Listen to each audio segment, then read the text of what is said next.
குட்டி நாய் ஒன்று காட்டுறேன். அது முதல்லேருந்து கத்திட்டே கிடங்க கொள்ளியூரில். அங்கே பாருங்களேன், துடி துடிக்குது பாருங்க.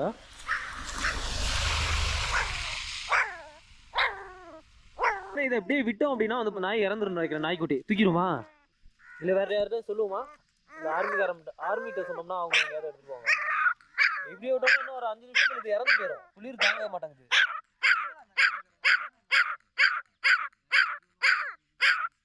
இந்த நாய்க்குட்டியை எப்படியாவது காப்பாத்திடலாம் அப்படின்ட்டு இங்க சுத்தி உள்ள எல்லா வீட்லயும் போய் கேட்டோம். அந்த நாய்க்குட்டி எடுத்து வச்சுக்கோங்க, இந்த நாய்க்குட்டி இன்னும் 2 மணி நேரத்துக்கு பனியிலேயே கிடந்தது அப்படின்னா கண்டிப்பா இறந்துரும் அப்படின்னு சொன்னோம். ஆனா அவங்க இதை பத்தி கண்டுக்கவே இல்லை. என்ன சொன்னாங்க அப்படின்னா, இந்த பனிக்காலத்துல இந்த மாதிரி நாய் வந்து அதாவது பனியில கிடக்கிறது வந்து வழக்கம் தான் அப்படிங்கிறாங்க. அது மட்டும் இல்லைங்க, இந்த மாதிரி தெருவுல வந்து பாத்தீங்கன்னா இது மாதிரி அடுத்தடுத்து நீங்க போயிட்டு இருக்கும்போது இது மாதிரி நிறைய பார்க்கலாம். எத்தனை நாய்க்குட்டியை நீங்க வந்து எடுத்துட்டு வந்து எங்கள்கிட்ட கொடுப்பீங்க அப்படின்னு சொல்றாங்க. சவுண்ட் எல்லாம் கம்மியாயிடுச்சு. இன்னும் 5 நிமிஷத்துல இறந்துரும் போல இருக்குது.